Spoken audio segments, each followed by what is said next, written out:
Eh bien, bonjour tout le monde. Donc, nous, on est là pour présenter le laboratoire modulaire. Il s'agit en fait d'un laboratoire de recherche artistique qui est situé à Caen, donc en Normandie, en France. Et ce laboratoire, il a été fondé en 2018, donc c'est un très jeune laboratoire de recherche, à l'école d'art et médias de Caen-Cherbourg. Donc voici l'école. Donc le laboratoire modulaire, il est dirigé ou maintenu par un groupe de 5 personnes qui travaillent dans le champ des arts numériques. Donc Luc Brou. Bonjour, donc je dirige et je coordonne une plateforme d'art et culture numérique qui s'appelle Oblique et qui fait donc partie du laboratoire modulaire. Bérénice Serra. Voilà, moi je suis artiste et chercheuse. David Dronet, qui est le directeur artistique du festival Interstice et producteur pour la structure Station Mir. Christophe Boudère, artiste, photographe. Et Nicolas Germain, artiste sonore et musicien. Et 4 d'entre nous, en fait, nous sommes aussi enseignants, enfin professeurs à l'école d'art et médias. Et c'est un peu de là d'où est partie l'histoire du laboratoire modulaire, puisque en fait, avant 2018, c'est le programme pédagogique qui était dédié aux arts numériques et aux pratiques électroniques qui nous a amené à faire un certain nombre de partenariats avec des structures. Alors le Dôme à Caen, qui est un centre de culture scientifique et technique, et sur l'image on voit au fond d'ailleurs le bâtiment de l'école supérieure d'art et médias de Caen-Cherbourg. Art Science Interfaculty, c'est un département de recherche et de création qui se trouve à La Haye, qui est une association entre le Conservatoire Royal et l'école d'art de La Haye. Donc partenariat entamé depuis 2019. Et puis l'espace multimédia Gantner qui se trouve en territoire de Belfort à Bourgogne et qui est un centre d'art dédié aux arts numériques et qui est le seul centre d'art à avoir une collection d'art numérique en France. Et puis le festival Interstice, donc produit par Station Mir, coprogrammé par Oblique et également mis en œuvre avec un collectif qui s'appelle Manœuvre, qui s'est donc achevé dimanche dernier. Donc avec tous ces partenariats, en fait, nous, à un moment, on s'est dit que ce serait pas mal d'élargir aussi le type d'activité que l'on menait comme groupe. Et on a candidaté et reçu une bourse du ministère de la Culture, une bourse pour la structuration d'un programme de recherche. Donc, avec cet argent, on a décidé d'ouvrir un certain nombre d'activités de recherche et la première activité étant une résidence annuelle pour accueillir un artiste qui développe un projet de recherche au sein de l'ESAM. Donc les conditions de cette résidence, en fait, c'est une bourse de 10 000 € forfaitaire et un temps de présence à l'ESAM de 4 semaines sur des temps de workshop ou de présentation. Alors au démarrage de ce laboratoire modulaire dans la forme de préfiguration, est entré en premier lieu Paul Dincombe, un artiste donc, qui est originaire de Caen, dont le travail a déjà été pas mal diffusé. Et c'est ça qui nous a permis de formaliser l'activité de résidence du laboratoire. Ensuite, nous avons reçu Adelin Schweitzer sur un travail autour de la réalité virtuelle et réalité altérée. Ensuite, c'est Marion Ballac qui a développé un chatbot sur le site de l'école. Alors Marion, elle a fait sa résidence dans un temps un peu particulier puisqu'elle était en résidence pendant la période Covid, donc à distance. Et en ce moment, on travaille avec Thomas Paus, qui lui travaille sur la question des médias interespèces.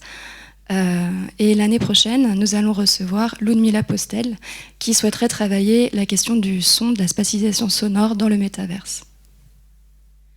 Donc tous ces travaux développés pendant les résidences, mais aussi les travaux menés par les membres du laboratoire modulaire, donnent lieu en fait à des dialogues et des discussions avec des chercheurs issus d'autres domaines et notamment des chercheurs plutôt universitaires. Et la synthèse en fait de ces rencontres donne lieu à deux types de restitution. D'abord des conférences ouvertes au public et aux étudiants de l'école, mais aussi, puisqu'on avait envie que ça sorte de l'école, on a commencé en 2019 à éditer en fait des publications. La première a été lancée donc, sur le travail d'Adnan Schweizer. Donc première publication avec un format que l'on conserve pour chaque édition, avec un travail graphique également particulier. Donc dans cette édition, on trouvait notamment alors, un entretien entre Adnan Schweizer et moi-même, également une participation de Claire Châtelet qui a écrit un texte, Claire Châtelet qui est une maître de conférence à l'université de Montpellier en cinéma et audiovisuel. Ouais. Donc sur le travail de Marion Ballack, la publication en fait, a permis la collaboration de Aude Launay, alors que pour la conférence, c'était Marie Lechner qui était venue parler des bots dans le milieu artistique. Donc édition dans laquelle il y a également un entretien que j'ai mené avec un chercheur en intelligence artificielle, avec un laboratoire de sciences de l'informatique à Caen. Et aujourd'hui, c'est le lancement de notre troisième publication sur mon travail de recherche sur les questions de publication tactique en environnement numérique.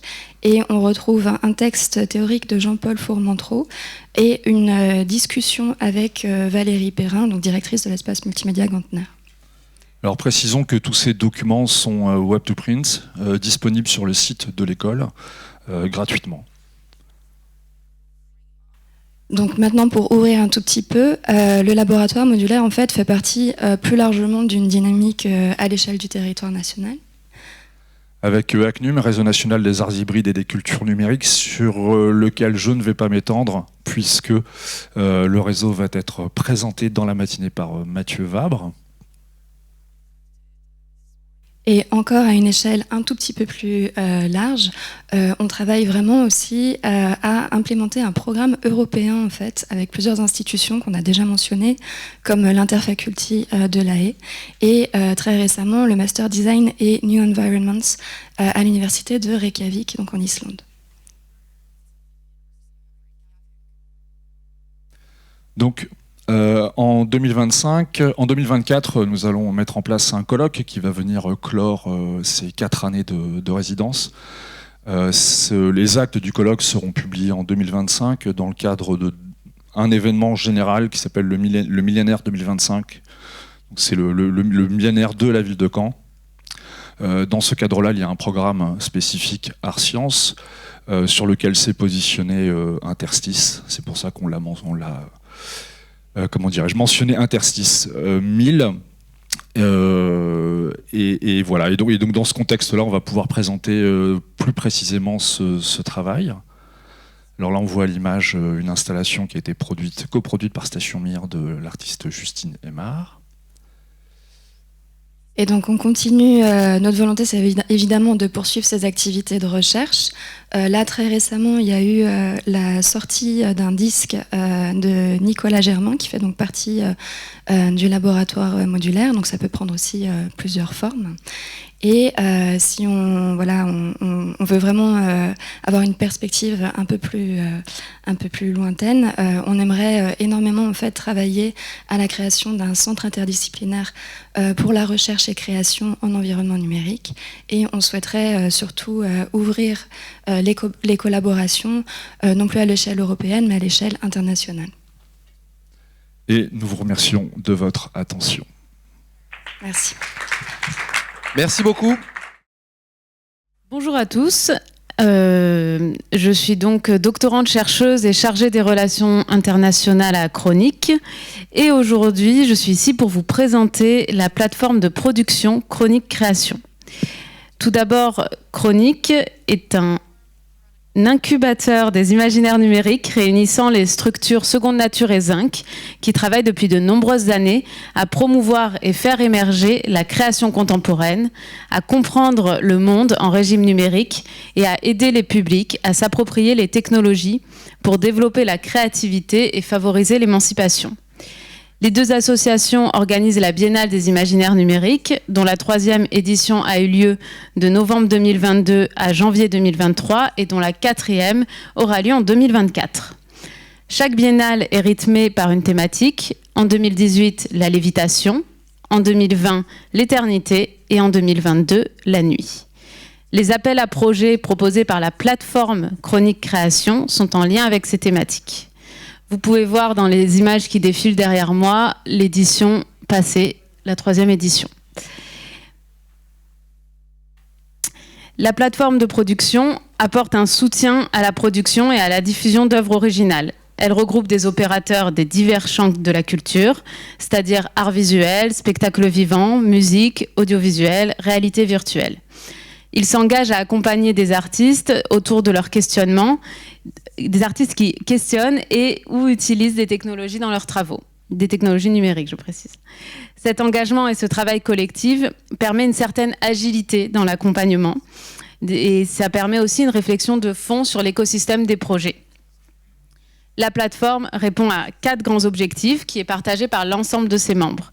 Le premier est de soutenir les œuvres hybrides et la transdisciplinarité, de constituer et animer un réseau d'abord régional, puis ensuite national et d'envergure internationale, accompagner les professionnels et les publics sur l'ensemble du territoire, contribuer à la structuration et au rayonnement de la création numérique, notamment en rapprochant le secteur artistique, culturel, numérique avec les secteurs de l'art contemporain et du spectacle vivant. La plateforme est d'abord constituée d'un premier cercle, les coproducteurs et diffuseurs au niveau régional. Ils investissent ensemble et diffusent les œuvres produites durant le temps de la biennale. Ensuite, les partenaires nationaux et internationaux qui viennent coproduire et diffuser les projets de leur choix dans leurs événements spécifiques. Les membres et les partenaires de la plateforme œuvrent dans divers domaines. Cela permet aux artistes de disposer d'un accompagnement de leur projet de manière transversale avec des éclairages différents suivant les spécificités de chaque membre et partenaire. Avec l'ensemble des collaborateurs, se crée un réseau dynamique qui se réunit en jury et qui par la suite poursuit l'accompagnement des artistes sélectionnés, autant dans la réalisation technique que dans la diffusion et dans la valorisation de leur œuvre.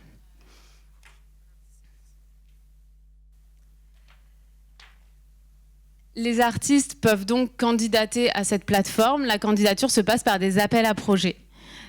Pour les appels à projets, ceux qui sont sélectionnés bénéficient d'un apport financier, d'un accompagnement à la production avec des expertises et conseils des coproducteurs et des partenaires, d'un accueil en résidence dans un espace de résidence adapté, d'un soutien technique après étude du dossier technique de l'artiste, d'une programmation pendant Chronique 2024, puis en itinérance chez les lieux partenaires. La plateforme aide à l'organisation également d'une tournée en région, en coordonnant et collaborant à des événements dans la région sud. Elle aide aussi à la diffusion des œuvres dans les réseaux membres, notamment grâce au catalogue de production.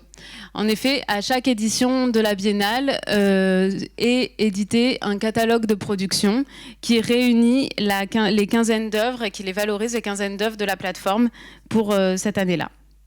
Ce catalogue est présenté lors de la Biennale et ensuite présenté auprès des membres de différents réseaux auxquels Chronique est affiliée, dont le réseau national ACNUM qu'on vous présentera ensuite, le réseau des instituts français et d'autres partenaires. Donc la plateforme existe depuis 2018. Pour la première édition, 12 projets ont été soutenus, 10 installations, un spectacle vivant, une performance audiovisuelle. En 2018, on est très content d'avoir soutenu la première installation de Guillaume Cousin, qui était à l'origine davantage tournée vers la mise en scène. Nous l'avons accompagné dans cette réalisation. Celle-ci est depuis diffusée dans de grands événements à travers le monde et connaît un grand succès. En 2020, la plateforme a soutenu 14 projets, 7 installations une expérience en réalité augmentée, une exposition, un live audiovisuel, un spectacle vivant, une performance, une installation en espace public. L'installation en espace public est celle de Guillaume Marmin, Passengers. C'est la première production en espace public qui a été soutenue par la plateforme. Ce fut l'occasion d'un rassemblement des réseaux en réunissant en tant que coproducteurs Stérolux, La Fête des Lumières, Lieux Publics et Chroniques. Passenger, c'est aussi une œuvre qui a permis d'apporter l'art dans d'autres lieux que ceux habituels. En effet, pendant la crise sanitaire, grâce au Club des mécènes de Chroniques, l'œuvre fut visible devant l'hôpital de Villefranche-sur-Saône. Pour 2022, ont été soutenus 21 projets, 16 installations, une exposition, 3 performances et une expérience en réalité virtuelle. L'expérience en réalité virtuelle est celle d'Hugo Arsac, Energia, qu'on est très content d'avoir soutenu et que vous pouvez aller expérimenter juste à côté au Forum des Images, où nous sommes. Donc, comme vous pouvez le constater, à chaque édition, on soutient de plus en plus d'œuvres.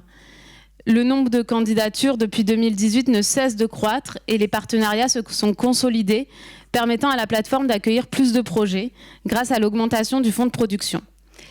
On a des vigilances particulières depuis quelques années et qui continuent, c'est-à-dire une vigilance sur la parité avec l'ambition d'obtenir une égalité pour 2024. Et également, la plateforme est tournée vers l'international. C'est à l'image de la Biennale qui, chaque édition, accueille un invité d'honneur. En 2018, c'était le Québec. En 2020, c'était Taïwan. Et la Belgique en 2022. Cela permet de travailler avec des structures et des artistes à l'international et de créer des ponts à travers le monde. En 2022, c'était la première fois que la plateforme a produit des œuvres avec l'invité d'honneur, grâce notamment au soutien de la Fédération Wallonie-Bruxelles. Vous pouvez voir ici Captive de Romain Tardy. Il y a également eu Les Télépathes de Claire Williams et Perpétuité de Félix Luque-Sanchez. Pour les derniers appels à projets, nous avons reçu plus de 300 candidatures. Nous sommes heureux et fiers de pouvoir profiter et consolider ce soutien à la création et à la diffusion au fil des éditions de la Biennale. Et du coup, c'est l'heure d'annoncer les appels à projets pour l'édition 2024 de la Biennale des Imaginaires numériques qui sont actuellement en cours. Alors, les œuvres proposées et projets proposés doivent utiliser et interroger les pratiques numériques, tout en résonance avec la thématique de la Biennale 2023, qui est le plaisir. 2024, qui est le plaisir. 3 appels à projets création sont actuellement ouverts. Un appel projet création toute discipline, un appel projet création pour l'espace public, un appel projet création émergente régionale, avec comme date limite pour les candidatures le 17 juillet 2023. En plus de cela, les artistes ont également la possibilité de candidater avec une œuvre existante jusqu'au 31 octobre 2023. Donc n'hésitez pas à consulter le site internet, tout est en ligne et vous avez jusqu'en juillet et octobre. Merci à vous. Bonjour à toutes et tous. Donc, en effet, oui, je suis Mathieu Vabre, coprésident du réseau ACNUM, élu récemment avec, on en parlera, une réorganisation de la gouvernance du réseau au bout de 3 années d'existence et d'expérimentation. Donc, le réseau ACNUM est en effet le réseau, vous l'avez entendu, des arts hybrides et des cultures numériques. Un réseau français qui représente donc la filière donc des créations numériques en France, qui a été créé en 2020, donc un réseau assez récent, mais qui est à l'œuvre depuis de très nombreuses années, notamment dans des écosystèmes régionaux. Et le réseau ACNUM, comme on aime à le dire, est un réseau interrégional à l'échelle nationale, qui regroupe donc l'ensemble de ces écosystèmes régionaux. C'est un réseau donc qui accompagne, qui a l'ambition d'accompagner justement les enjeux de transition numérique et la transformation culturelle des organisations. Et avec l'expertise et l'historicité de ses membres qui accompagnent aussi les enjeux de transformation technologique et qui répond aux besoins de montée en compétences justement des opérateurs culturels au sens large. Donc c'est un réseau qui regroupe 80 aujourd'hui membres, 80 structures membres implantées dans plus de 48, vous le voyez, villes françaises, qui essentiellement basées sur des métropoles et qui aussi, le chiffre n'est pas à jour, mais qui aujourd'hui rassemble 400 artistes. Donc c'est plus de 500 professionnels aujourd'hui qui travaillent sur des actions de prospective, des enjeux de transition culturelle et de transformation des organisations. Notamment au travers, là, il y a quelques membres, ce n'est pas exhaustif, mais on retrouve donc quelques membres de ce réseau, notamment le festival Interstice à Caen, qui vient de se terminer avec un beau succès. La Biennale Chronique, dont vous avez entendu aussi parler à Aix-Marseille. La Biennale Nemo, qui est portée par le 104 en région Île-de-France et dont la prochaine édition va bientôt avoir lieu en octobre 2023. Le festival Scopiton à Nantes, qui aura lieu lui aussi en septembre 2023 pour sa prochaine édition. Le festival Constellation, festival en espace public notamment à Metz, qui va ouvrir en juin. Et donc c'est une présentation de quelques membres non exhaustive, vous avez entendu parler aussi de l'espace multimédia Gantner, la station Mir aussi, le festival Pau à Access. Donc on a une représentation très large du coup de ce secteur avec des membres implantés donc sur différentes villes et qui représentent l'ensemble des disciplines de la création contemporaine, et avec une typologie de lieux très variés qui va du centre d'art au festival, au tiers-lieux culturel, aux salles de concert et de musique actuelle, mais aussi des lieux d'accompagnement à la création et avec des lieux de résidence. Nous sommes organisés avec donc 3 objectifs et 3 missions principales. La première d'entre elles est le soutien à la création artistique afin de renforcer et d'accompagner la création hybride et numérique en France, notamment au travers donc d'un observatoire avec une veille professionnelle qui est permanente et mutualisée entre ses membres, avec la publication d'études aussi nombreuses, notamment une étude qui a été réalisée par Raphaël Besson sur les écosystèmes des arts et des cultures numériques, qui permet d'évaluer aujourd'hui l'impact et les externalités de ce réseau et de ces structures en France. Et un guide qui est en ligne, un guide des ressources à destination principalement des artistes, qui permet de diffuser, de faire connaître l'ensemble des aides et notamment des résidences promues par ses membres, qui est donc disponible en ligne avec ce guide et qui est actualisé chaque année. Au sein de cette mission, il y a un accompagnement permanent pour les artistes, avec des sessions notamment de pitch mensuels qui permettent d'accompagner les artistes dans la présentation de leurs projets et de leurs dossiers à des experts, qui leur permet de faire des retours et d'améliorer leur présentation. Et plus récemment, avec donc le pôle Pixel à Villeurbanne, la mise en place des Bienheureuses rencontres, qui sont à la fois un programme d'accompagnement et de formation avec Maxence Grugier, qui accompagne les artistes dans l'écriture de leur dossier artistique. Une deuxième du coup, mission pour le réseau ACNUM est l'accompagnement à l'évolution des politiques culturelles. qui donc là accompagne à la fois les collectivités en local et le ministère de la Culture en centrale dans les clés de décryptage sur les enjeux des arts et des cultures hybrides, avec notamment récemment la réalisation d'un diagnostic qui va bientôt paraître des compétences et des métiers d'avenir dans le spectacle vivant, la création numérique et la web création, qui est donc un appel à projet de France 2030 dont la CNUM et le TNM Lab ont été lauréats et qui va publier donc ce diagnostic sur l'évolution des métiers.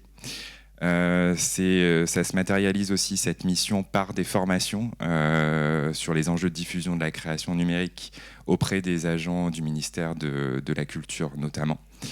Mais aussi des rencontres professionnelles pour acculturer les élus et les professionnels de la culture aux enjeux notamment de la digitalisation des événements. C'est des rencontres qu'on a pu organiser notamment en 2020.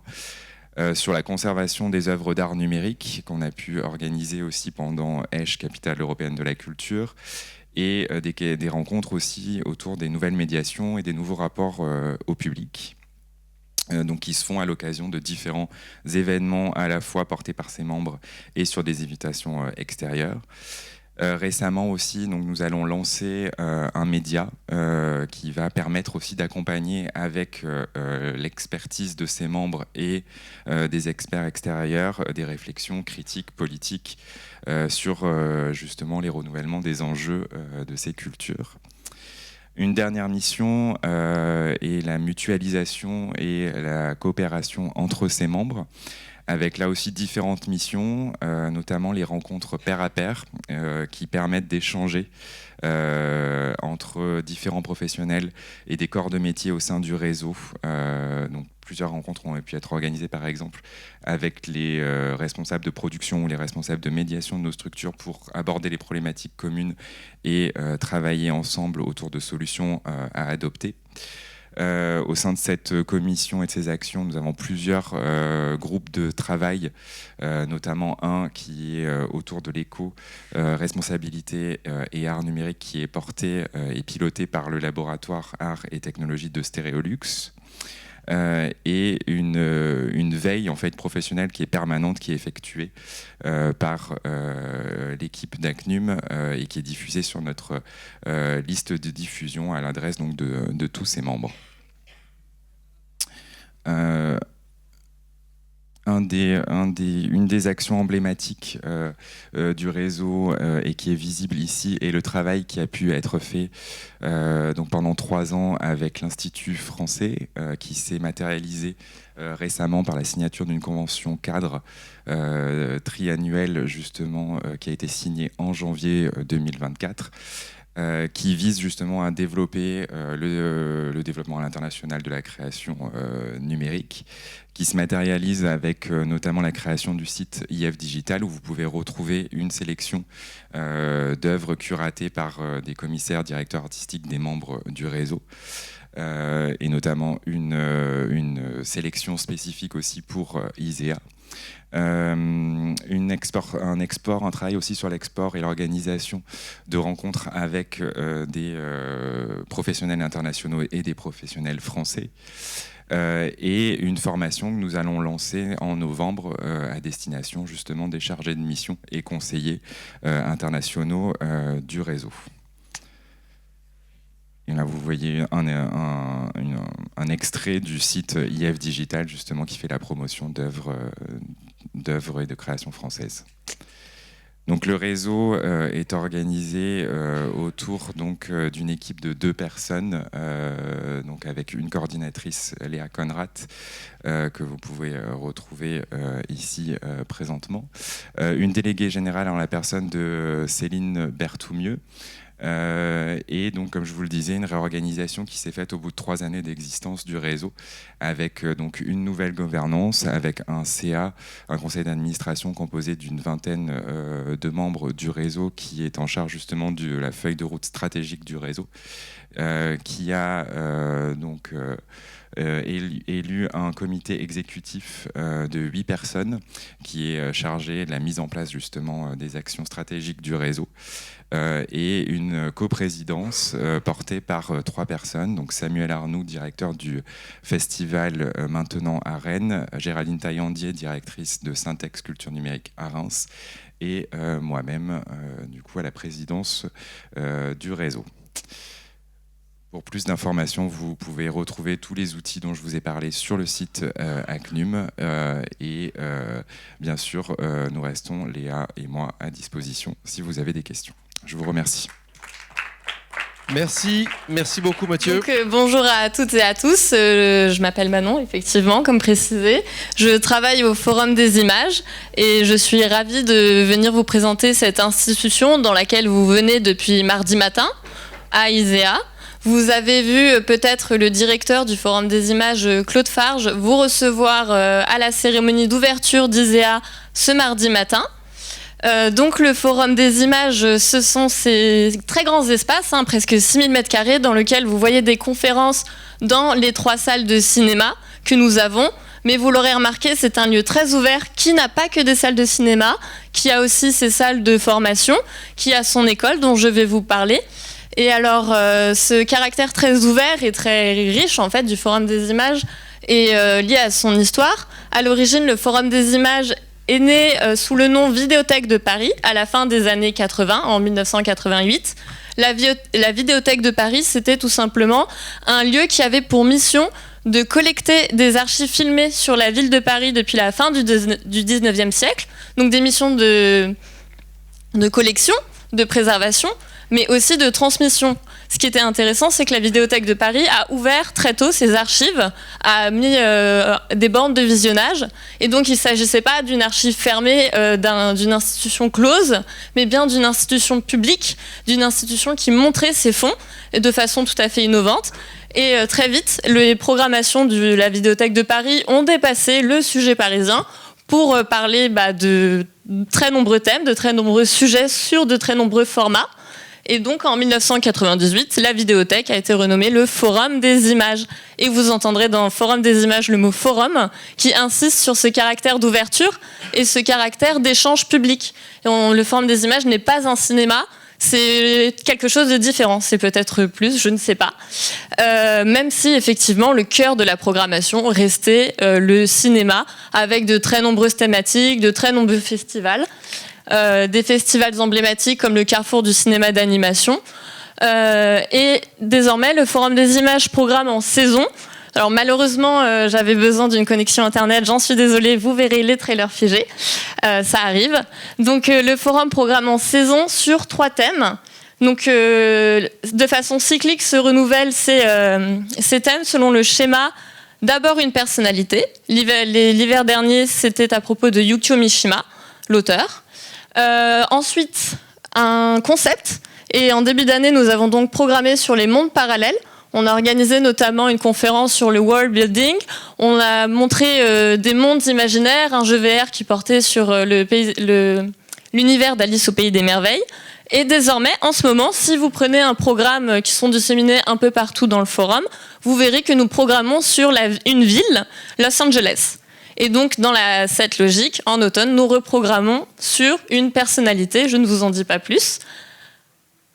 Donc, voilà pour la métrique et ce qu'est le forum. Et donc, ces saisons sont l'occasion de programmer du cinéma, vous l'aurez deviné, mais aussi de la bande dessinée, du jeu vidéo et des nouvelles images et donc de la création numérique. Autre aspect du forum, ce n'est pas seulement un lieu de diffusion, c'est un lieu aussi de transmission, d'éducation et de création. Et le forum a cette école qui lui est unique en son genre, Tumo Paris, qui a été créée en 2018. Tumo Paris, c'est une école dédiée aux adolescentes et aux adolescents de 12 à 18 ans. C'est une école de formation donc, qui se passe sur le temps extrascolaire et de formation à la création numérique. Donc les étudiants viennent, encore une fois, désolé, une interview figée, les étudiantes et les étudiants viennent, donc ils sont à peu près 1500, sélectionnés selon des critères de parité et de diversité, originaires de la région parisienne. ils accèdent gratuitement à ce programme et peuvent bénéficier de formations selon 8 spécialités qui correspondent tout simplement aux 4 arts de l'image que nous programmons et que je vous ai introduits. Donc les nouvelles images, le cinéma, la bande dessinée et le jeu vidéo. Et donc les tout moyennes et les tout moyens viennent chaque semaine, notamment dans ces espaces très confortables avec les canapés orange que vous avez peut-être vus, mais aussi au niveau de l'entrée, vous avez peut-être vu ces ordinateurs sur des espèces de machines, les tout mobiles. Ce sont des lieux où les étudiantes et les étudiants viennent vraiment se former avec des encadrants spécialisés. Et donc, le forum, diffusion, transmission, création, il y a cette volonté d'accueillir tous les publics dans une très grande diversité et vraiment de se poser la question de quelle expérience le public recherche, de quels besoins, quels sont ses besoins et aussi quels sont les besoins des professionnels. C'est pour ça que nous programmons de tous les formats de l'image, c'est pour permettre aussi à tous les professionnels d'avoir un lieu où s'exprimer et de permettre au public de même d'avoir un lieu où avoir des expériences qui font sens. Alors, pour parler quand même de diversité des publics, je vais parler d'une autre programmation iconique du Forum des images, je dirais, qui est Tout Petit Cinéma. Tout Petit Cinéma, comme son nom l'indique, c'est un festival de cinéma pour les enfants de très bas âge, à partir de 18 mois. C'est une proposition qui marche très bien. Et donc, il y a cette volonté de donner accès aux salles de cinéma à tout le monde. Et c'est pour ça aujourd'hui que le Forum des images fait partie du projet français Futurat Cinéma. Futurat Cinéma, c'est un projet qui réunit plusieurs cinémas en France, même si je l'ai dit, nous ne sommes pas qu'un cinéma, qui réunit plusieurs cinémas pour se confronter à la problématique de la baisse de fréquentation des salles. Voilà, c'est comme tout lieu culturel et tout lieu ouvert, il y a toujours cette question de comment amener les publics et comment amener une vraie diversité de publics. Et donc le Forum des images programme pour les enfants, programme et éduque, propose des formations pour les adolescents. Bien évidemment, le public adulte est très bien reçu et propose aussi des formats événementiels qui dépassent la simple séance de cinéma classique. On arrive au Forum des images pas seulement pour voir un film, parfois pendant toute une heure avant le film va se passer une game conference où des chercheurs, des streamers vont parler de jeux vidéo avant et en jouant avant le film sur des thématiques liées. Il peut y avoir aussi un tournoi. Là, il y a 2 semaines, peut-être, il me semble, il y avait un tournoi de jeux vidéo d'un très fameux jeu vidéo de skateboard qui introduisait un film qui portait lui aussi sur l'univers des skaters. Donc l'idée, c'est vraiment de faire venir un public pour lui proposer une expérience plus riche qu'un simple visionnage de film. Et ça, c'est dans l'ADN du forum. C'est très fréquent quand on va voir un film au forum. Moi, ça m'a surprise au début et c'est très agréable. Il y a toujours quelqu'un pour vous parler du film en amont ou du réalisateur. Et parfois, il y a cette bonne surprise d'avoir le réalisateur qui vous présente son travail. Donc, le Forum des images, c'est ça. Et je vais aussi vous parler d'une activité spécifique d'un festival qui est unique en son genre, le New Images Festival. Il est programmé depuis 2018. Et c'est le premier festival en France qui a cherché à programmer cet entre-deux de plusieurs secteurs de la création, ce qu'est la réalité étendue, la XR, donc la réalité virtuelle, la réalité mixte, la réalité augmentée. Donc créé en 2018, le New Images Festival, encore une fois, un trailer. Vous voyez ici, c'est l'affiche de 2023, avec un trailer figé, mais on voit dans le trailer des extraits d'œuvres qu'on a montrées. Et je vous inviterai, si vous voulez voir ce qu'on montre au New Images Festival, à aller dans le grand foyer. Il y a 2 casques de VR qui proposent le visionnage de 2 œuvres qui étaient en compétition. Le New Images Festival, qu'est-ce que c'est? Depuis 2018, c'est 5 jours de festival par an.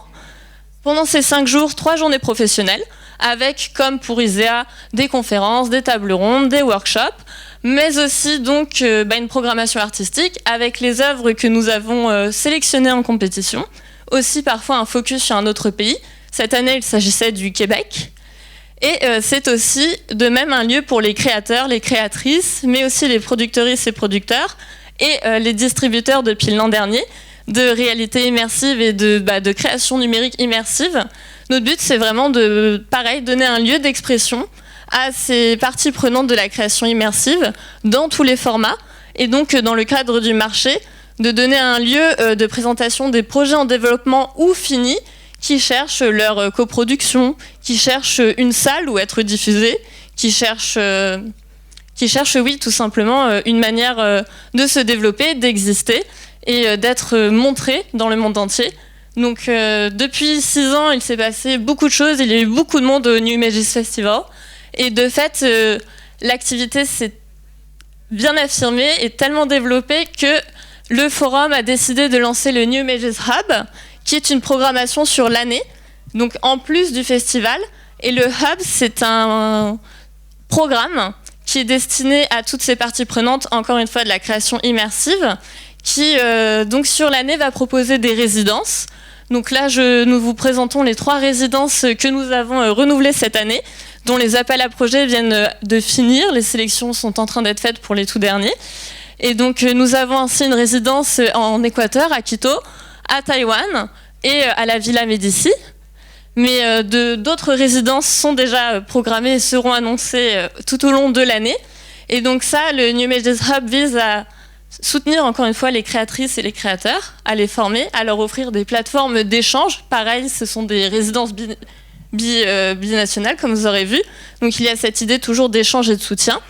Et le Hub va aussi, comme le forum le fait en général dans son ensemble, écouter les besoins des autres parties prenantes, notamment de la distribution et de la production, et des acteurs du secteur culturel. Nous savons que présenter des œuvres immersives, voilà, c'est encore quelque chose qui reste non pas à parfaire, mais quelque chose sur lequel on est en train de créer toujours de nouveaux formats, de nouvelles façons de faire. Et donc le New Images Hub va vraiment se poser là pour écouter, réfléchir, mener des partenariats et essayer de vraiment faciliter la structuration de cet écosystème qu'est la création immersive. Et donc je conclus en vous invitant bien évidemment à venir au New Images Festival l'an prochain du 24 au 28 avril, donc 2024. Et donc ça au nom de la directrice Michelle Ziegler qui s'est présentée avec Claude Farge mardi matin à la cérémonie d'ouverture. Et je vous remercie pour votre attention. Bonjour, Éric Prigent, je coordonne la 2e année du cursus du Fresnois. Ça va être difficile pour moi de vous parler de tous les artistes et de toutes les œuvres qu'on a pu produire, puisque je pense qu'on a produit à l'heure actuelle plus de 1500 œuvres depuis 25 ans. Du coup, j'ai choisi et vous allez voir beaucoup d'images défiler, de vous parler en fait d'œuvres qui sont présentées notamment, et d'artistes qui sont présentés dans le cadre d'ISEA. Donc pour résumer en fait un peu l'histoire du Fresnois, le Fresnois c'est un projet qui remonte à 87. À l'époque, il s'agissait de compléter les grands établissements nationaux d'enseignement de l'art, que sont l'ENSAD, l'ENSBA, l'École nationale supérieure de la photographie d'Arles ou la FEMIS pour le cinéma, par un projet qui était plutôt dédié à l'exploration en fait, des technologies et la question des technologies dans l'art. Cette mission-là, elle a été...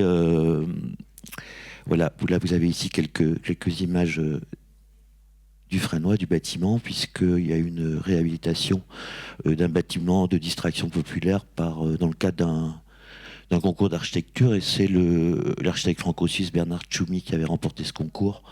Et vous voyez ici le toit qui recouvre en fait l'ancien bâtiment. Un mot sur Alain Fleischer, puisque c'est à lui qu'avait été confiée justement la préfiguration de ce lieu. Un lieu qui est un peu à son image, puisque comme c'est un créateur absolument hybride, qui est à la fois cinéaste, il a réalisé plus de 350 films, qui est photographe, qui est plasticien, qui est écrivain. D'ailleurs, son petite pub au passage, son dernier roman du même auteur vient de sortir. Donc en fait, toute cette activité-là artistique représentée donc par son fondateur et directeur, elle est un peu à l'œuvre aujourd'hui finalement dans le cadre d'un projet qui se veut absolument transdisciplinaire, pluridisciplinaire, etc. Pour entrer au Fresnois, en fait, on y accède par un concours. Pour accéder à ce concours, il faut être âgé de moins de 35 ans et d'avoir en fait un master ou le baccalauréat et 7 années d'expérience professionnelle attestée. Cette année, on a à peu près 45, je crois, là c'est les chiffres de l'année dernière, 42 nationalités représentées au concours. L'oral du concours a lieu la semaine prochaine. Voilà, et l'idée c'est de proposer du coup à des jeunes artistes qui viennent donc du monde entier un cursus assez particulier de 2 années. La première est consacrée plutôt aux technologies traditionnelles, quoique on peut se demander ce que ça veut dire encore aujourd'hui, mais en tout cas à la photographie, à la vidéo et au cinéma sous toutes ses formes. Le Fresnois n'est pas une école de cinéma et pourtant produit beaucoup de cinéma avec notamment une orientation en tout cas autour de la plasticité des images, de la recherche formelle et peut-être réenvisager la question de la narration. En tout cas, voilà ce qui est proposé dans ce cadre pour la première année. Dans la deuxième année que je coordonne, on est plutôt dans le monde du digital, de la création numérique, sous toutes ses formes aussi, et des relations entre art et sciences. Alors c'est une école, mais c'est une école un peu particulière puisqu'elle n'a pas d'enseignants permanents, mais des artistes professeurs invités de toutes disciplines également, qui viennent également du monde entier, qui sont reconnus nationalement ou internationalement pour leur pratique artistique. Vous en avez ici quelques-uns et quelques-unes. Et encore ici, voilà, je salue d'ailleurs notre ami Justine Aymar qui est là, bonjour. Voilà, alors c'est une mission très importante en fait que d'être professeur artiste et artiste professeur au Fresnois, puisqu'il s'agit d'accompagner des jeunes artistes, en général à peu près 8 artistes, puisqu'il y a 24 étudiants dans chaque promo, 3 professeurs invités en première année, 3 professeurs invités en deuxième année, et c'est voilà, d'engager dans l'année un dialogue très très soutenu, très approfondi sur finalement les enjeux des jeunes créateurs aujourd'hui et de mesurer la nécessité absolue de produire une œuvre que le Fresnois en tant qu'institution va réaliser et produire avec eux ensuite. J'avance vite, voilà quelques images d'ailleurs de la très belle installation Hyper Fantasia qu'a réalisée Justine Aymar. Je crois qu'elle était présentée à Pouche pendant ISEA. Et voici encore une image de l'œuvre dans les espaces du Fresnois. Alors voilà, il y a eu beaucoup comme ça d'artistes, je pense, Édouard Decac, nos amis d'art orienté objet. Un mot aussi voilà, sur Sabrina Raté, qui a été artiste-professeur l'année dernière, et dont vous pouvez d'ailleurs voir une version allégée de l'œuvre ici dans le cadre d'ISEA, ici même dans le forum. Même chose pour Félicie Destienne-Dorbe, ou encore voilà, Guy Cassier. L'idée, c'est de... tout au Fresnois en fait est orienté autour de la question vraiment de la production. Tout le monde est au travail, que ce soit les jeunes artistes, mais aussi les artistes professeurs invités qui les accompagnent. Ça veut dire que tout le monde produit une œuvre dans le calendrier qui est imparti. Et cette année, par exemple, Guy Cassier, qui est un très grand metteur en scène flamand, qui a beaucoup travaillé la question des technologies d'interaction et de la vidéo sur la scène, va en collaboration avec l'Opéra de Lille et dans le cadre du Don Giovanni de Mozart qui sera donné au mois d'octobre, réaliser une installation. Et cette installation, elle sera présentée à la fois à l'Opéra de Lille, mais également ensuite dans l'exposition Panorama, qui présente chaque année l'ensemble en fait des œuvres que nous produisons.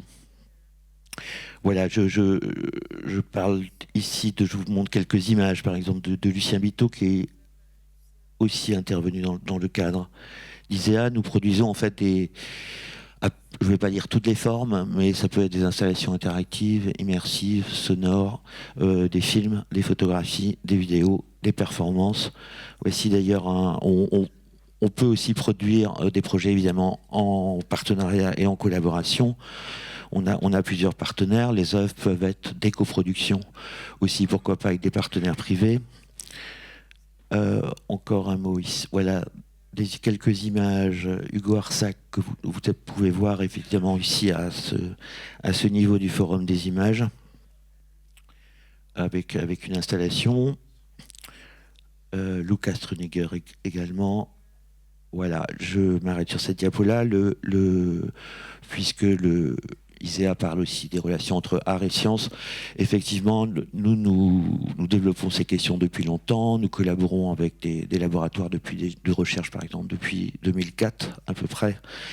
Nous avons une convention, comme vous le voyez avec l'INRIA, l'Institut national de recherche en sciences et technologies numériques, qui nous permettent effectivement d'être mis en relation avec des laboratoires de recherche en fonction des désirs et des souhaits des artistes, puisque nous n'imposons pas de champ technologique à explorer, mais c'est plutôt une invitation, et on part des projets artistiques pour ensuite trouver des partenaires. Je ne vais pas tout décrire, mais il y a aussi le dispositif AirLab, qui est un dispositif absolument intéressant, puisqu'il s'agit d'un programme d'immersion d'artistes en laboratoire et de médiation auprès des étudiants de l'Université de Lille, avec une production de projet, évidemment, au passage, une exposition, et donc tout un dispositif de médiation. Voilà, donc depuis, comme je le disais, depuis pas mal d'années, on a produit beaucoup d'œuvres, hein, au moins une 30, 40, avec des laboratoires de recherche, dans beaucoup de champs et de disciplines. Par exemple, ce projet ici, le Gaëtan Robillard, qui a été développé avec un laboratoire de mathématiques sur la question de la modélisation d'une vague, non pas à partir de la mécanique des fluides, mais plutôt avec des formules mathématiques. Ici, très beau projet, très bel artiste, Yosra Mojtahidi, qui est présenté au Cumgarth, je crois. Là aussi, avec un de nos partenaires déjà presque historique, puisque ça fait 7 ans qu'on travaille ensemble, qui travaille sur les nouvelles robotiques, en fait, la robotique déformable, qui s'inspire notamment du comportement des animaux. Et on est dans la robotique, ce qu'on appelle la robotique molle, qui permet de créer des nouveaux robots, en tout cas, qui peuvent inspirer des artistes qui sont plutôt aussi engagés dans une démarche plutôt, on va dire, sculpturale. C'est le cas de Yosra, qui a un travail absolument magnifique. Il nous arrive aussi, évidemment, bien sûr, de collaborer avec des entreprises privées en fonction des technologies que souhaitent développer les artistes. On développe aussi des projets, oui, ici le projet d'Hugo de Verchères, évidemment dans le cadre de projets transfrontaliers européens, puisque nos voisins belges, en Wallonie et en Flandre, regroupent aussi beaucoup d'initiatives à la fois dans le domaine de la recherche, dans le domaine de l'art et culturel évidemment, et dans le domaine entrepreneurial autour des industries culturelles et créatives. Donc tout ça fait une sorte d'écosystème, pour prendre un mot à la mode, qui nous permettent aussi de créer des œuvres et de mettre des artistes en relation avec des chercheurs ou des entrepreneurs. J'avance un peu. Voilà, prochaine édition de Panorama, qui est donc cette manifestation, cette exposition qui regroupe l'intégralité des œuvres produites au Fresnoy. Elle a lieu donc le 22 septembre prochain. Ça durera 3 mois. Et à chaque fois, il y a un commissaire invité. Cette année, c'est Chris Ercon, qui nous fait le plaisir aussi d'accompagner les étudiants. Voilà quelques productions en cours. Ici, celui de Charline Daly, qui est une artiste du Québec. Là encore, on travaille aussi avec un laboratoire spécialisé s'appelle Unité Matériaux et Transformation de l'Université de Lille, qui est un laboratoire assez fascinant puisqu'il analyse les matériaux extraterrestres, notamment ceux issus des astéroïdes ou des météorites. Et tous ces aspects-là liés au cosmos, en tout cas, intéressent beaucoup d'artistes. Donc c'est un laboratoire avec lequel on travaille beaucoup. Voilà d'autres formes. Ici, c'est un film entièrement réalisé en images de synthèse qui part d'une histoire vraie, d'un hippopotame qui a dévoré le directeur du zoo de Pessac en Gironde. Vous découvrirez tout ça dans Panorama. Fred Moussa, qui est un artiste du Maroc, pour une installation en VR. Hugo Pettini pour une installation photographique, Anna Edwards pour une installation également, Ethel Lilienfeld ici aussi pour les films du coup en production. Je parlais tout à l'heure des coproductions, mais avec le support de la Fédération Wallonie-Bruxelles. Voilà, il y en a plusieurs comme ça que je pourrais vous faire défiler. je le fais donc. Le projet de Quentin Lagouache, par exemple, qui est tout à fait intéressant, puisque toute une partie du film, en tout cas du son du film, a été créé avec une intelligence artificielle. Le projet de Léa Collet, voilà, qui lui fait appel à des technologies plutôt aussi d'intelligence artificielle, mais pas au niveau du son, mais plutôt ici au niveau de l'image. Voilà. Alors après Panorama, en fait, qui est aujourd'hui un grand rendez-vous public, mais aussi un grand rendez-vous professionnel, puisque on accueille des collectionneurs, des programmateurs, des programmatrices de festivals, des directeurs, directrices de galeries, de lieux, de centres, voilà, et de tous les acteurs évidemment, à la fois du numérique, mais aussi du cinéma et de l'art contemporain. Et la variété des œuvres que nous produisons nous permettent effectivement de toucher un champ très très large. Vous voyez par exemple ici la question de la diffusion pour nous est importante, puisqu'on accompagne évidemment depuis la gestation et l'accueil au Fresnois de jeunes artistes, un accompagnement qui se fait donc avec les artistes professeurs invités et l'équipe du Fresnois.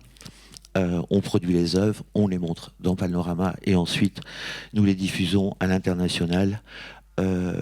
Ça vous donne ainsi un peu une idée de l'ampleur en tout cas qu'on souhaite. Pour nous, ça fait partie évidemment de la professionnalisation et de l'accompagnement à l'échelle 1 et à l'échelle professionnelle qu'on souhaite avoir pour les jeunes artistes. Là, ça par exemple, les listes de films, de festivals, pardon, vous voyez la variété, ne serait-ce que les 4 pays, Allemagne, Belgique, Pays-Bas, Royaume-Uni, pour les 2 dernières années. Voilà, je ne vais pas faire des listes, mais en tout cas, c'était juste pour vous indiquer la variété des festivals dans lesquels les œuvres peuvent être présentées. Voilà.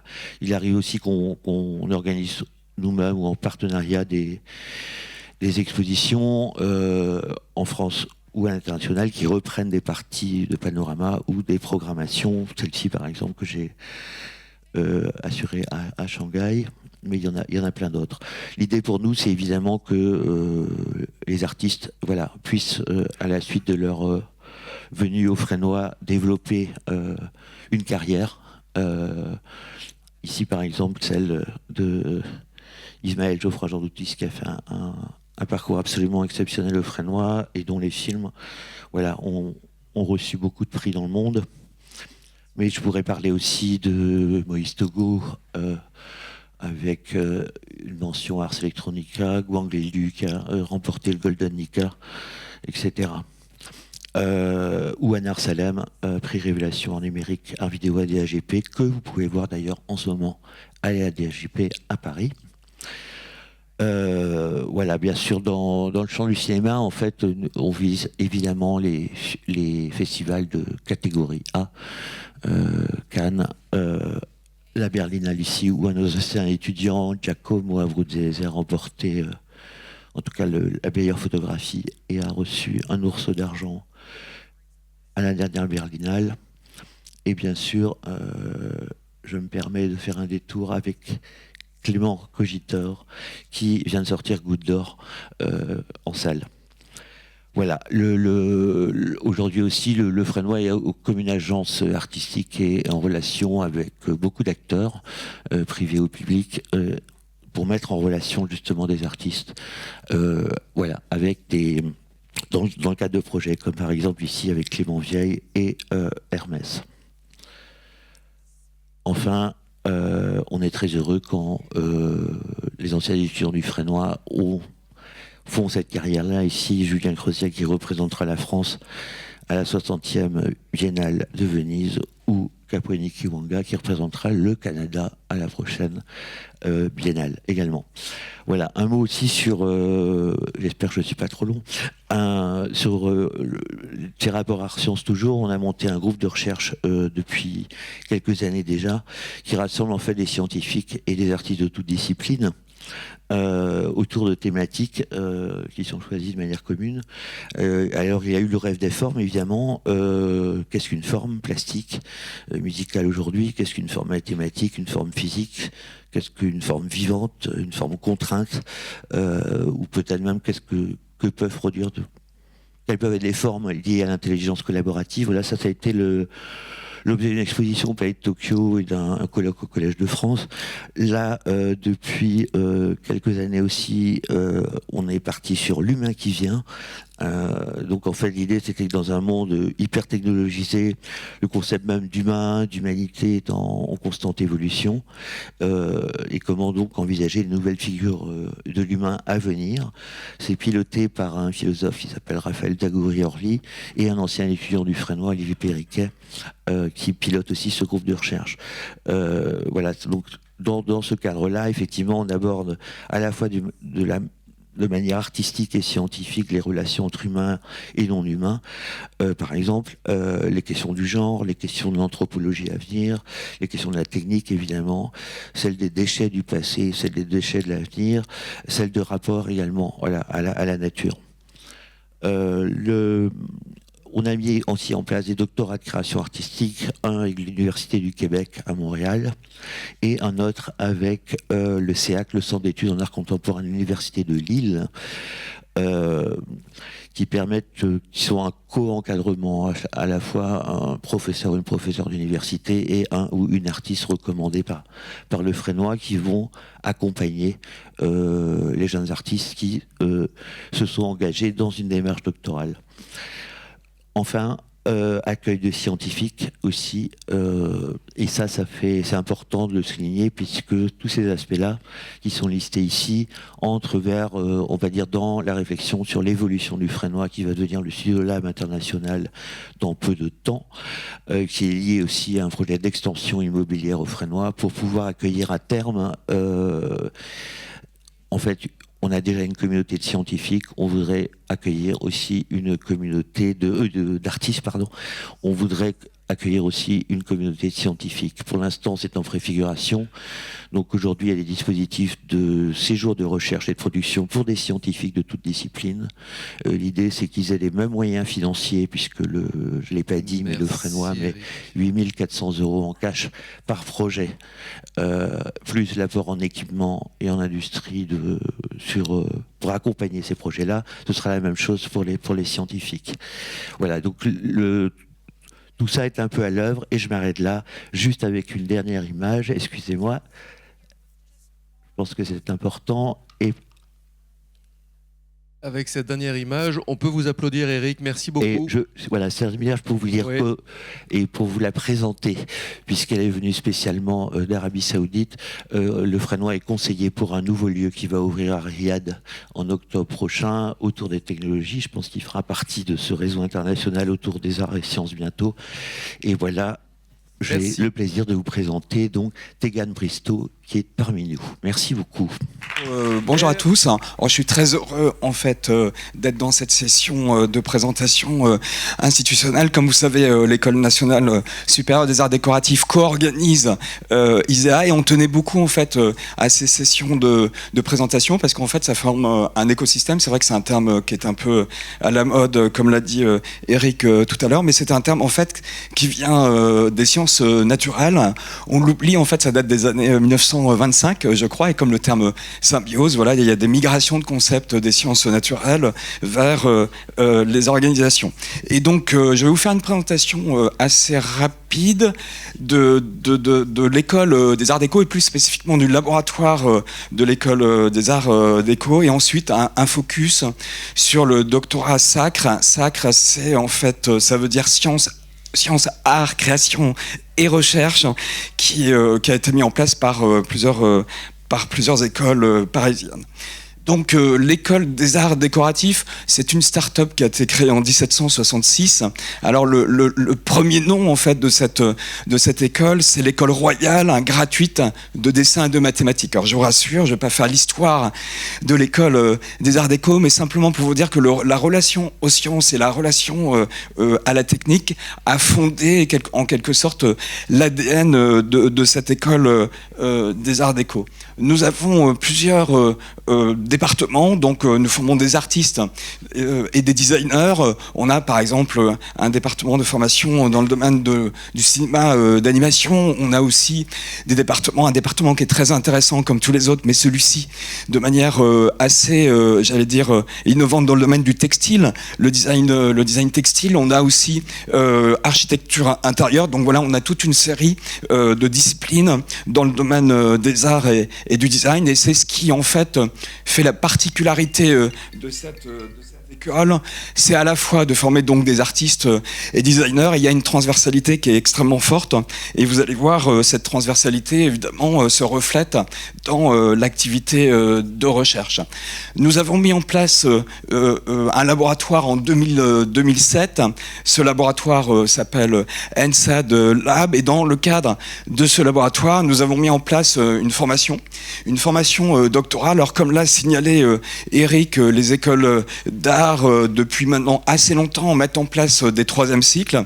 Ce sont des troisièmes cycles de recherche basés sur la pratique, et nous avons fait le choix de créer ce doctorat sacre que j'expliquerai tout à l'heure de manière un tout petit peu plus précise.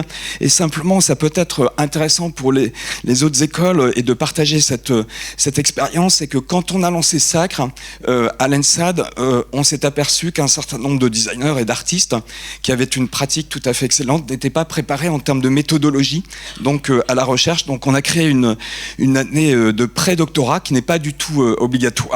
Et donc tous les artistes, les designers et les créateurs qui ont un master peuvent entrer dans cette année prédoctorale qui a plusieurs fonctions. La première fonction de cette année est de remettre à niveau en termes de méthodologie et théorique en fait pour préparer le doctorat, mais surtout c'est une année qui permet en fait de maturer le sujet de thèse et de créer son écosystème, encore ce terme, mais j'insiste beaucoup sur les écosystèmes qui sont propres à chaque doctorat, et donc les futurs doctorants vont aller chercher non seulement leurs futurs directeurs et directrices de thèse, qui est un vrai sujet pour les écoles d'art, parce qu'en fait les artistes et les designers, s'ils veulent diriger les thèses, doivent être habilités à diriger des recherches. C'est une spécificité française, donc il faut aller chercher un directeur, un co-directeur et un co-encadrant pour pouvoir développer sa thèse, mais il faut aussi aller chercher parfois des financements, des partenaires scientifiques.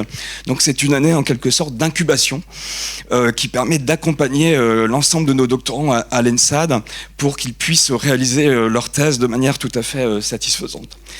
Donc le laboratoire NSAD Lab a été créé en 2007. Il est constitué de plusieurs groupes de recherche.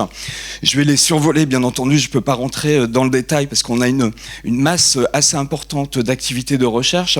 Par exemple, ce groupe de recherche qui s'appelle Reflective Interaction, qui est piloté par un artiste qui est intervenu d'ailleurs mardi et de manière assez régulière dans le cadre d'Isaiah Samuel Bianchini, qui est un artiste et aussi enseignant-chercheur. Et ce groupe de recherche s'est spécialisé depuis de nombreuses années déjà dans le domaine des arts numériques et travaille beaucoup avec donc les questions d'instrumentation numérique, mais aussi de plus en plus sur les questions de matériaux et notamment les questions de robotique souple. Chacun de ces groupes de recherche est coordonné par des enseignants-chercheurs, artistes ou designers, donc des praticiens, et chaque groupe de recherche héberge et forme les doctorants et les prédocs que je mentionnais tout à l'heure. Un autre groupe de recherche qui s'appelle Symbiose, comme le titre de ce symposium. En fait, c'est un groupe de recherche qui est piloté par Patrick Renaud, qui est plutôt dédié aux pratiques dans le domaine du design. Et là, vous voyez, en fait, il y a énormément de thématiques qui sont abordées dans le cadre de ce groupe de recherche, puisqu'il est question principalement d'habitat, mais aussi d'éducation, mais aussi de plus en plus de questions relatives à la santé.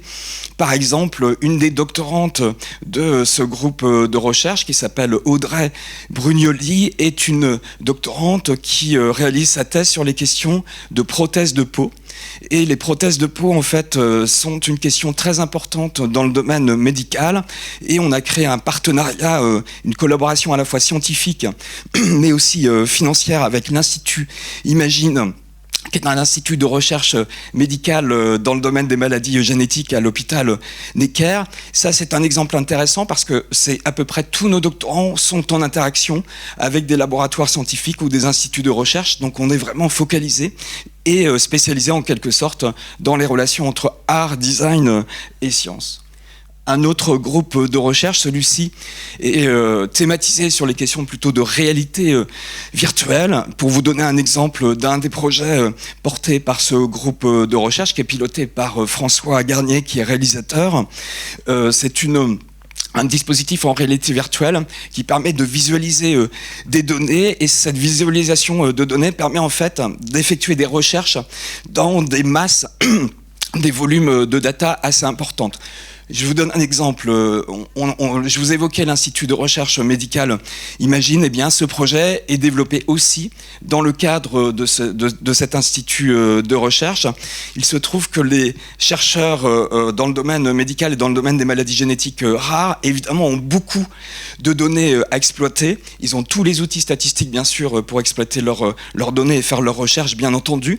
Mais en fait, grâce à ce dispositif de visualisation de données, qui instaure en fait une relation sensible aux données, donc ça ne passe pas du tout par la rationalité scientifique habituelle, eh bien il commence à élaborer de nouvelles pistes d'interprétation de données pathologiques, ce qui prouve que l'approche par la pratique, à la fois dans le domaine artistique et du design, et quand on parle de sensibilité au sens fort et étymologique du terme, eh bien ça peut s'articuler de manière là aussi tout à fait pertinente avec des rationalités autres, celles notamment des sciences. Un autre groupe de recherche, il faut que j'avance peut-être un tout petit peu plus vite, Soft Matters, qui est copiloté par deux designers, Aurélie Mossé, enseignante-chercheuse. Alors, j'ai pas spécifié, mais la plupart de nos enseignants-chercheurs sont docteurs ou parfois, mais pas encore, c'est en cours, ont des HDR, comme on dit en France, habilitation à diriger des recherches, et Jean-François Bassereau, qui est justement HDR et qui est aussi ingénieur. Soft Matter, c'est beaucoup plus spécialisé dans le domaine des matériaux. Et la question des matériaux est très intéressante quand on essaye d'approcher la question de l'interactivité. C'est pas nouveau, la chimie permet en fait de créer, d'instaurer une relation interactive entre des spectateurs et des matériaux. Mais là, en ce moment, dans les écoles d'ingénieurs et dans les laboratoires scientifiques, je pense par exemple à l'École supérieure de physique et de chimie de la ville de Paris, avec qui nous travaillons de manière assez régulière, eh bien, sont mis au point des systèmes interactifs, sans informatique en quelque sorte, simplement avec une approche par les matériaux. À côté de ça, là, je ne vais pas rentrer dans les détails, on a plusieurs programmes transversaux. Ici, c'est une plateforme qui est pilotée par Francesca Cozzolino, qui est anthropologue. L'idée ici est d'intégrer les sciences humaines et sociales, et notamment l'anthropologie, dans le laboratoire. Ce n'est pas un laboratoire d'anthropologie, mais évidemment, il nous semble tout à fait important qu'il y ait aussi une approche pratique et sensible des sciences humaines, et donc des savoirs sensibles. Nous avons tout un écosystème, c'est un terme que j'utilise beaucoup trop, Eric,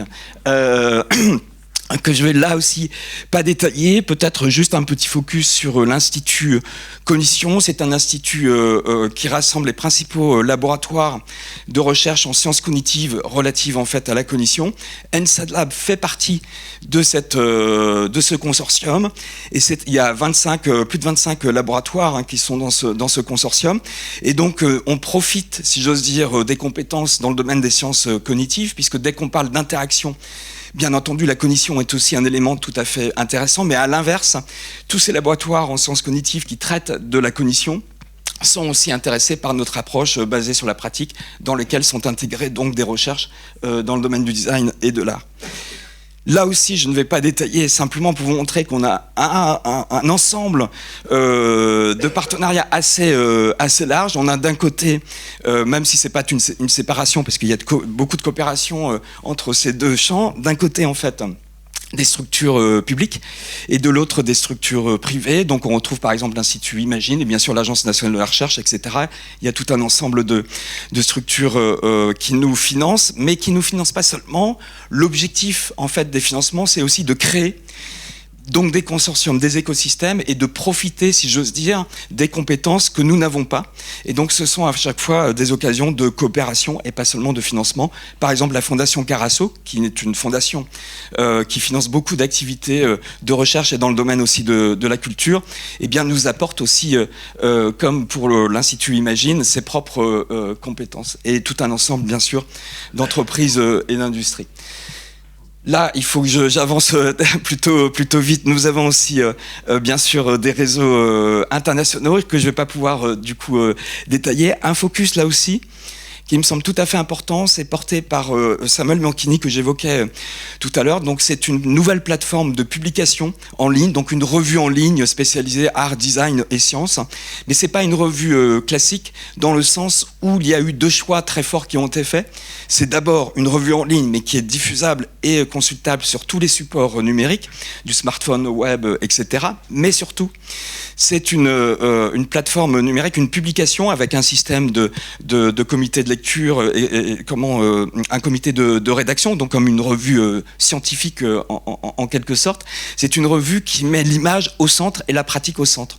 Donc l'objectif de cette revue à l'échelle mondiale, parce que là elle réunit en fait plusieurs dizaines d'universités et d'écoles dans le monde entier, c'est de créer une revue qui soit à la hauteur, si j'ose dire, des enjeux à la fois de la recherche par la pratique, mais aussi qu'elle soit reconnue dans le champ académique, d'où le système de peer review qui est tout à fait importante. Je vais aborder le doctorat sacre. Donc le doctorat sacre, c'est sciences, art, création et recherche. Ça a été créé en 2012 dans le cadre de l'université PSL. L'université PSL, Paris Sciences et Lettres, en fait, c'est le rassemblement des grandes écoles parisiennes sous la forme d'une université. Comme vous le savez, en France, on a beaucoup d'écoles et beaucoup d'universités. Et depuis plusieurs années, en fait, il y a des rassemblements de ces écoles pour qu'on puisse avoir une visibilité beaucoup plus forte à l'échelle internationale. Dans cette université, nous avons les principales écoles de design et d'art de Paris. Donc nous avons par exemple la FEMIS, les Arts Déco, les deux conservatoires, Art Dramatique et Musique et Danse, et l'école des Beaux-Arts. Ces écoles se sont réunies en 2012 pour créer le doctorat Sciences, Arts, Création et Recherche, qui est un programme doctoral. Aujourd'hui, en fait, nous avons 53 doctorants. Ces 53 doctorants, en fait, sont tous, à quelques exceptions près, financés. La question du financement est tout à fait centrale.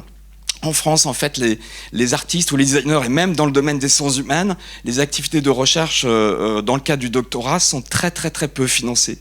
Et donc nous avons fait le choix de financer ces doctorants de deux manières, par des financements de Paris Sciences et Lettres, et donc c'est l'Agence nationale de la recherche, des contrats doctoraux de manière assez classique, et à l'ENSAD, on a développé une politique que j'évoquais tout à l'heure, de financement et aller chercher des écosystèmes spécifiques, et nous avons toute une série, je pourrais répondre à vos questions si vous le souhaitez, d'outils pour financer ces thèses. Et aujourd'hui, nous avons 62 thèses soutenues, donc ça crée un doctorat qui est vraiment basé sur la pratique, encore une fois. Donc ce sont des artistes, des designers, et lors des soutenances de thèse, il y a des expositions, des performances, des pièces de théâtre, etc., qui sont intégrées dans la soutenance de thèse. Donc il n'y a pas de séparation entre la recherche d'un côté et la création de l'autre, mais il y a bien entendu un travail aussi théorique et d'écriture et de problématisation qui accompagne ce travail-là. Et je finis sur ces aspects peut-être un tout petit peu plus administratifs, mais qui sont aussi tout à fait importants, c'est que le SACRE est une association, c'est une coopération des 5 grandes écoles d'art parisiennes avec l'école normale supérieure. Là, c'est plutôt pour les Français, je m'adresse aux Français. On ne peut pas, les écoles d'art ne peuvent pas délivrer de diplôme de doctorat, donc il faut qu'on puisse créer des coopérations avec des écoles doctorales universitaires. Mais ce qui est très important, c'est qu'il ne faut pas simplement mettre en place une convention ou un partenariat classique. Il faut entrer dans ces écoles doctorales et faire partie du conseil scientifique pour que notre modèle de recherche practice-based soit reconnu. Et donc c'est ce qu'on a fait avec l'école normale supérieure qui nous a non seulement hébergés, mais fait confiance et co-développé Sacre grâce en fait à cette école doctorale qui prend en mesure, en question et en charge le doctorat Sacre et qui nous permet en fait de développer un doctorat de recherche-création dont la pratique est tout à fait centrale. La gouvernance, elle est tournante, et donc là, aujourd'hui, la codirection de Sacre est assurée par la FEMIS et par l'École normale supérieure. L'ANSAD l'avait codirigée avec l'École normale supérieure au préalable, et je sais que Barbara Turquier, je te salue Barbara, nous suit à distance, et voilà, c'est en tous les cas une belle aventure. Merci beaucoup de votre attention, en espérant que j'ai pas été trop long. Bonjour, je suis Christelle Kirchstetter, je crois que l'image part de là-bas, hein, c'est ça ? Ouais, c'est vrai. Ok, super, très bien, merci. Donc je suis Christelle Kirchstetter, je suis directrice générale de l'École nationale supérieure Art et Design de Nancy, et puis je suis déléguée générale aussi de Artem, qui là aussi est une fonction qu'on occupe à titre temporaire. Nancy, pour rappel, c'est dans l'est de la France et c'est très très proche de la Belgique, du Luxembourg, de l'Allemagne et de la Suisse, et donc c'est une région qui est européenne.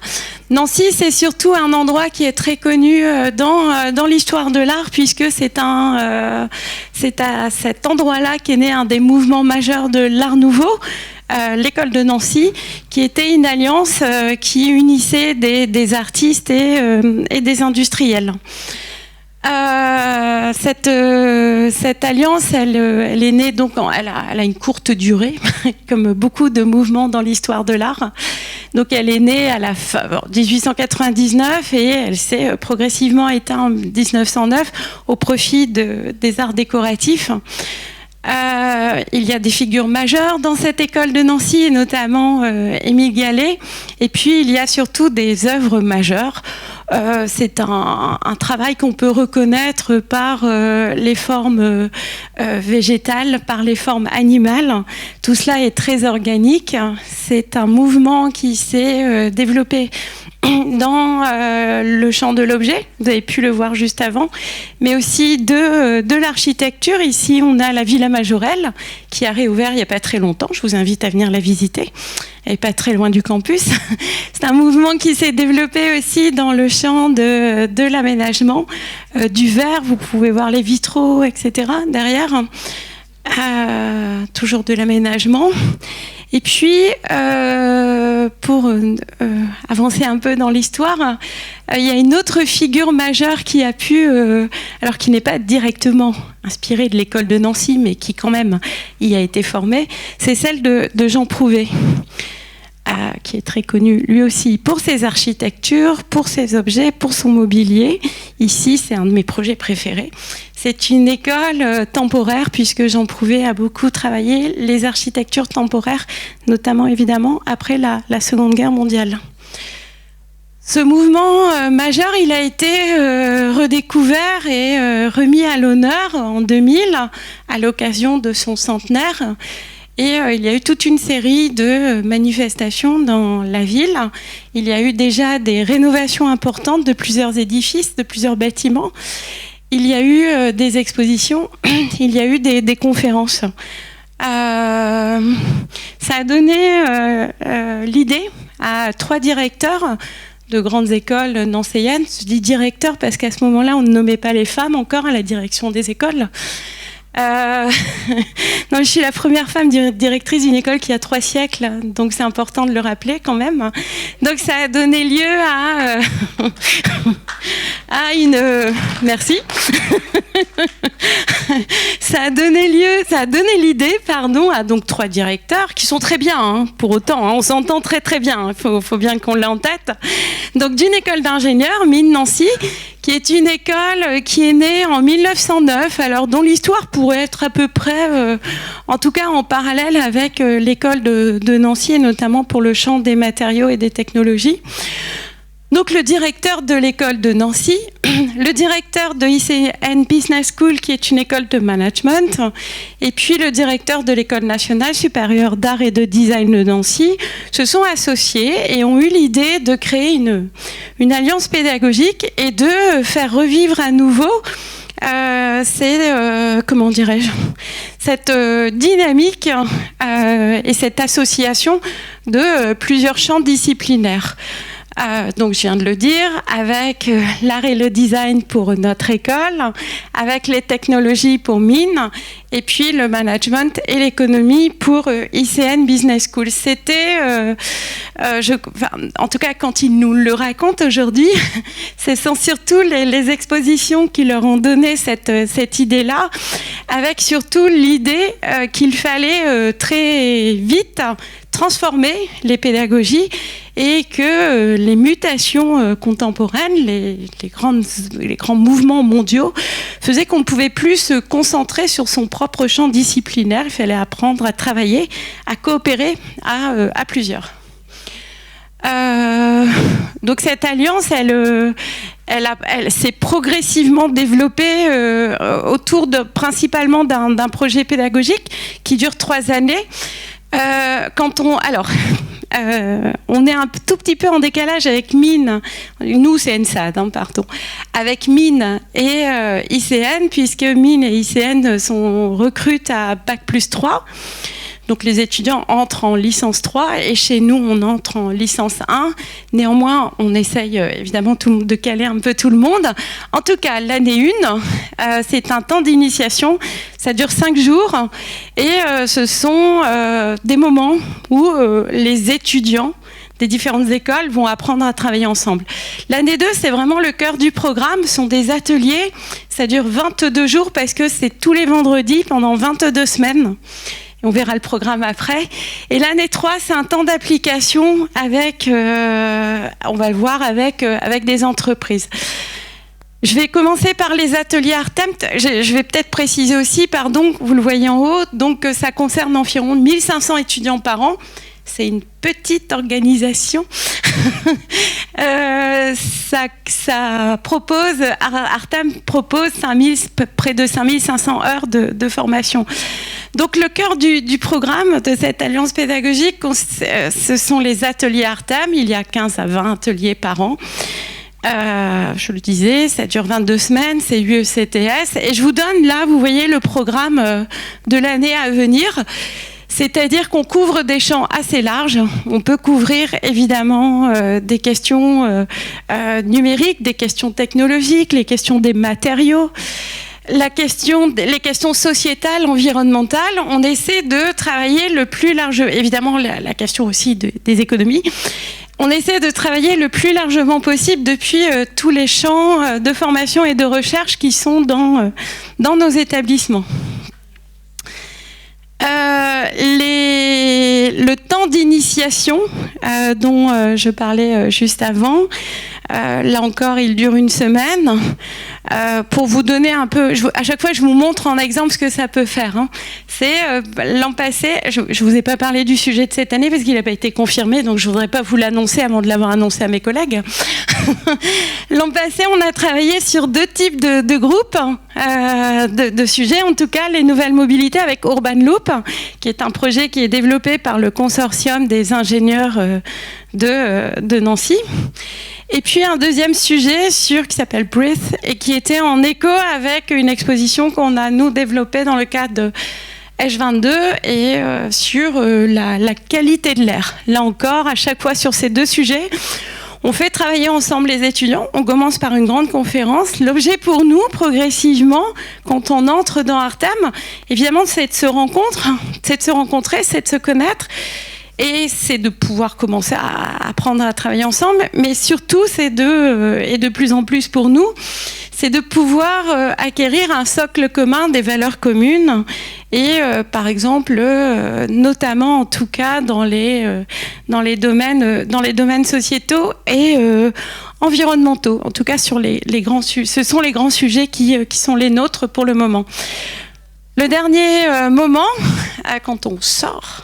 Quand on est en dernière année de ces formations, c'est un travail qui là se développe avec une quarantaine de partenaires, dont beaucoup d'entreprises, des partenaires publics aussi. Je vous ai mis quelques sujets, donc c'est toujours la même chose. Tous les étudiants sont ensemble. Ça fait 40-50 groupes à gérer. C'est un tout petit peu d'ingénierie, là encore. Par exemple, cette année, Grand Nancy Innovation, puisque Nancy Thermal vient d'ouvrir, disait comment est-ce qu'on peut donner à la ville cette identité de ville du soin. Capgemini s'interrogeait juste après le Covid à la façon dont on pouvait maintenir des cohésions d'équipe en travaillant sous des formats hybrides. Et puis, par exemple, sur un champ qui peut être un peu plus proche d'une autre, à l'ENSA de Nancy, mais qui, encore une fois, ces sujets-là associent vraiment les étudiants des 3 écoles, demander comment est-ce qu'on pouvait rendre un jardin, le jardin d'un musée beaucoup plus accessible, beaucoup plus ouvert, etc. Artem, ça a aussi donné lieu progressivement à quelques rencontres de recherche, et notamment c'est l'ANRT, l'Atelier national de recherche typographique, qui est un atelier de recherche de l'ENSA de Nancy, et le LORIA, qui est un laboratoire informatique dans lequel beaucoup d'enseignants de mines sont engagés. Donc ce sont ces 2 entités qui ont lancé les premières rencontres, avec, là on le voit par exemple, la question des écritures automatiques et du type design automatique. C'est aussi un endroit où on se forme à l'entrepreneuriat. Donc il y a eu en 2016 la création d'un premier incubateur qui progressivement se développe avec l'association du PIL, qui est le pôle entrepreneuriat lorrain. Donc sur le côté, là, on voit quelques premiers projets entrepreneuriaux qui ont été engagés. C'est un objet qui a quelque peu souffert du Covid. On a dû un peu mettre en stand-by, etc., qui redémarre là maintenant. Et à partir de la rentrée, les étudiants de l'ENSA de Nancy, les étudiants de mines et les étudiants d'ICN vont pouvoir s'engager dans un parcours entrepreneuriat qui va être accompagné par le PIL, c'est-à-dire que ceux qui auront choisi ce parcours, au lieu d'aller faire un atelier Artem, eh bien, iront se former à l'entrepreneuriat et y développer leurs projets, avec évidemment pour intention qu'ils puissent développer des projets communs, mais c'était déjà le cas, là on le voit un tout petit peu sur la vitre là-bas, avec le projet Olipress. Dernière chose, c'est aussi les conférences d'Agora Artem, là encore sur des grands sujets. Alors là, je peux l'afficher parce que ça a été validé. Donc je vous donne la prochaine conférence qui a lieu jeudi prochain et qui porte sur la cartographie visuelle des technologies blockchain, qui a associé une diplômée de la NRT et le directeur de recherche de la aide à Genève.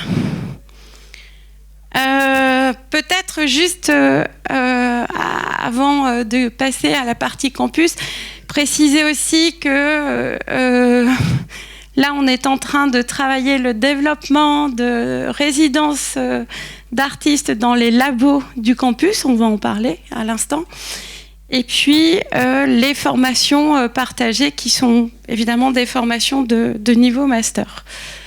Alors, tous ces projets ont donné l'idée aux élus à Nancy de créer un campus. Alors c'est un peu la même histoire que le Fresnois, c'est une friche. Alors nous, c'est une friche militaire. En fait, ce campus s'est installé sur les anciennes casernes Molitor, qui ont été évidemment complètement rasées. C'est 70 000 m² d'emprise foncière. Et puis, ça a participé à la revitalisation, une redynamique de ville, d'un quartier de Nancy. C'est un projet qui a commencé, alors Artem est né en 2000, ils ont commencé à discuter immobilier à partir de 2003, 2004.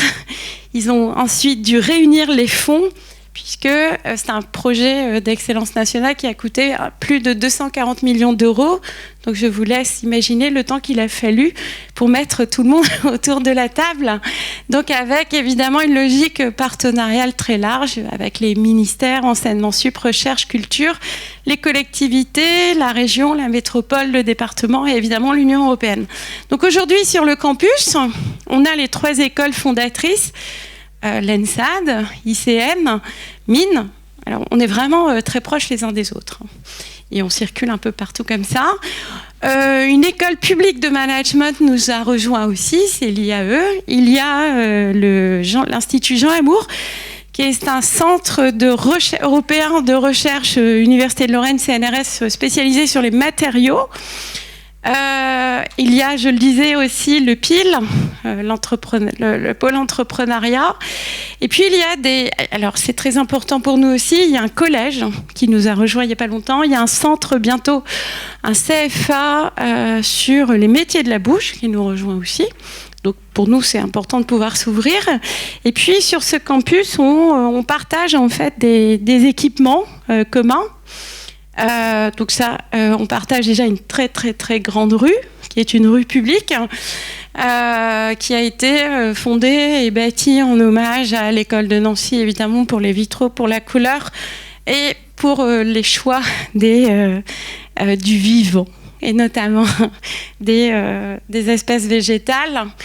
Donc vous voyez, là on part de tout en haut avec la maison des langues et de la culture.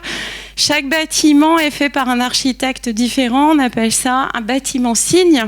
Je ne sais pas si on verra le nôtre. Nous, on est tout au bout. Il est noir. Et en tout cas, on est tous reliés par cette galerie. On a, je vous le disais, des éléments communs. Ici, c'est la médiathèque. Donc, dans nos écoles, il n'y a pas de médiathèque. Tout est dans la médiathèque commune. Il y a des amphis qu'on partage. Derrière, vous voyez le Crous, la maison des étudiants. Tout derrière, c'est l'école des mines. Et donc, on a aussi notre campus, nos espaces verts sont des espaces publics qui ont été dessinés aussi en hommage à l'école de Nancy, pour boucler la boucle.